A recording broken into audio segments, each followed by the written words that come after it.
Cool. So, you mentioned that you were doing, vocals for different songs while you were with the Neptunes. Did you find that you kind of built a fan base through that? Oh, yeah, definitely. I mean, growing up, listening to like Usher and Nelly, and Omarion came a little later on in the scene. I actually referenced, I'm not sure if you're familiar with Mariah Carey's song, Say Something? Yep. Yep.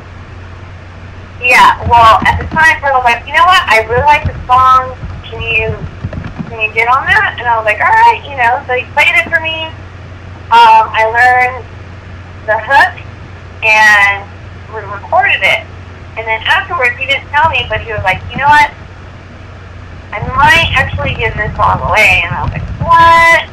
I was like, I really like it. And he was like, well, you'll see who it's for. She's actually coming down today. And I was like, what? And sure enough, Mariah Carey comes in, and I was like, oh, dude, you can give her any song. I don't care. As long as she heard my voice on it, and she knows, like, I'm your artist, and she loves the song, let her keep it. Yeah, so, like, stuff like that, like, really got me excited, and I felt like, alright, well, if these fans love, and I feel like, the Neptunes had a huge following as well. Being a part of the label just opened doors, and all these artists, and if their fans can hear my voice on their album, and them not necessarily knowing exactly who I am, but if they see a name, or if they see that I'm part of, the Neptunes, it's like a dream come true, because it's huge. Growing up from a small town in Real House, it's unheard of. Like, right. Just talking about it gets me on Disney. So. But yeah, it opened doors. It opened a fan base. The only thing I wish I would have done was more public, concerts or shows, or I think that's what I really missed out on. Right. Just live performances. So I think I was reading you spent about 4 years with the Neptunes, over that period of time, and we've only heard a handful of the songs you did during that period. We're wondering, how many songs would you say you recorded with them, over Neptune's tracks during that time?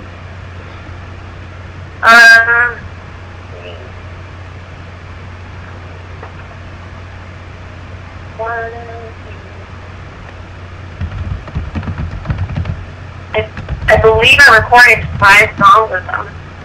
One okay. being, I don't know if you've heard Pack Up. I don't know if that's Pasha. Yeah. Yeah. That was part of, actually, the girl group, though. As far as my solo, I only did a handful with them. I want to say, like, not even a handful, 3. I did 3 songs with them. Oh, okay. Yeah, we just figured it might have been a lot more that we had never even, heard about. Yeah, and unfortunately, trust me, I wish I would have gotten more songs, but they were just too busy. Right. Okay. And not only with myself, but with the other artists on the label, like the Clips, and I believe Khalees was there. She's either trying to get out of her contract or whatever. Tasha was there. Let me see. Another hip-hop artist that I cannot think right now. So, yeah, it was just, they were all over the place. Right. So it was kind of hard to pin them down, and then, of course, I was also working with other producers, that the A&R guy, that was overlooking the project was picking and choosing. So that was the downfall. Cool. So, just one more question about the Neptunes, I guess, because, you know, we hear all about Pharrell, but we never really hear about Chad. So can you kind of talk to me about the difference and the similarities between Pharrell and Chad in the studio? Oh, I love them, but Chad is just, you know, the times that I hung out with him, and not only in the studio, you know, if we go like grab dinner, or if we went to an album release party and stuff like that, he's very down to earth.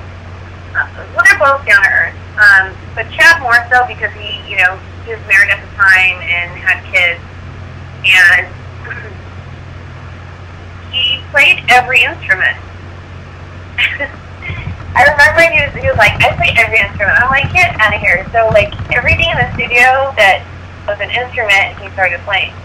And that, I started tripping out. I was like, wow, I didn't know, like, people had a talent to just pick up anything, you know? And I remember there was a time, there was a memorable moment with him where he was playing the piano and he was actually singing to me in, like, a Kermit the Frog voice. Oh. Yeah, and singing. And I don't know, I just think when I would record with Pharrell, and this is pretty cool, this is what I really enjoyed. So I go in there, he'd lay down the track, then Chad would come in and add, you know, whatever instruments that he thinks that needs, that the track needs. Then Pharrell would sit down and write. Sometimes he'll, you know, allow me to write with him. Then I'd lay down my vocals, and then Pharrell would call on Chad, and Chad would come in and also record vocals, and sometimes he would make me do it all over again. So there's some harmonies that Pharrell would hear, there's some harmonies that Chad would hear. But I really, you know, at the time, I mean, I don't know where Chad's at today or where Pharrell's at today. We kind of lost contact. But Chad just definitely added a little extra that Pharrell needed if he was a solo producer. Cool. So I think that's why the Neptunes were so successful, because it's, you know, the yin and the yang. Whatever you're missing, Chad would definitely add his part to it. And if Chad did it, then Pharrell would come in and add his part to it. Right. Okay. But both super geniuses. They're just amazing to work with. There was never a dull moment. It was never silent. It was always like happy. But yeah, that's what I can remember about Chad. Can you kind of fill us in on where your career went after things didn't work out with the group and you left that whole situation? You know, where did you go next with your career?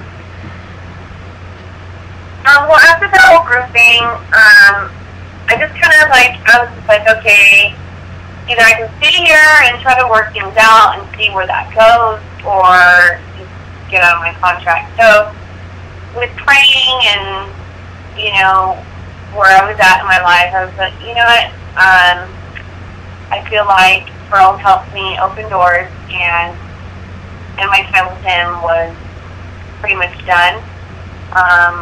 So I got out of my contract, and I actually started recording with a few producers that I worked with during the time I was signed. And then once again, you know, I was about to showcase and try to get signed again when, you know, there's some little details, like me trying to start a family too, that kind of buzzed me about where I was in my life. Like, okay, I really enjoy singing, but a part of me also wanted a family. So that kind of, you know, backtracked me a little bit, but it was something that I needed, I guess, at this time. And then, yeah, just being a parent and just concentrating on my daughter. I do have a daughter. She's named Scarlett, when she's 4 years old. But within that time, you know, I would, the producers that I worked with, like, I would do City of Hope. It's like, it's fundraiser, and I would do vocals for every artist that was there as far as like background. And I still would do backgrounds for like some gospel artists. I would do my own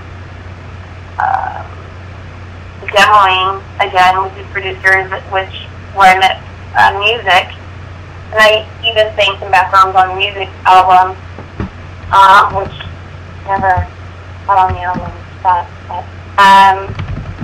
yeah, I mean, right now, I feel like my daughter's at a good age where I can definitely move forward in my career again and just really focus and push hard. Right now, I'm working with Eric Dawkins and Warren Campbell out in LA. It's kind of like a top secret project. Can't really talk about it, but it's definitely gonna start. I feel like it's gonna start a movement, and I feel like strongly about the music because it still sticks to my roots and it's R&B. But that's fine compared to Okay. not that. As far as recording music again, what was the decision process like to return to the music industry? You spent so much time trying to, create something and then it didn't work out, so why have you decided to, do music again? Honest, I'm just being honest. I want to say about a year ago, where I was in my life, I wasn't very, I'm not going to say happy, but I am happy. Is just, as far as my career, I was like, I'm very book smart, I can go to school, I can go get a degree, I can do all that, but my heart is never in that. So, being that my parents are very, parents, family, friends, they're like, do what you love. Like, I don't care how old you are, your voice can last a lifetime. Like, so use what God gave you. And because sometimes you get a little depressed if you're not doing what you love. And I had a 9-to-5 job, just paying the bills and stuff. And I'm like, I want something more than that. And if I can pursue my career and still be a good parent and be, kind of like a role model and succeed in something that I love, I'm going to do it. And I'm going to put my whole heart into it. And I feel like I'm ready now to do it, especially with these producers that I'm working with, because they get the best out of me vocally. And they believe in me, not only because of the way I sing, but I really think they get me as a person. And I don't know, I'll try to get a song out on the radio. I'll keep fighting for that. That's one of my other dreams. To at least get a song, on the radio. Right. Well, perform. I definitely want to perform as well. When can we expect to hear some of the new music? I'm sorry? When can we expect to hear some of the new music? Definitely next year. The industry usually shuts down around the holidays. Doesn't mean nobody's working, because definitely people are working, but it slows down. I can't really say when, because we just started. It's so new. Like, I can't even tell you what it is, because it's so fresh and new. Right. I have been recording a lot, and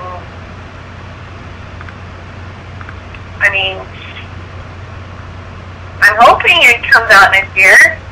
That's the goal.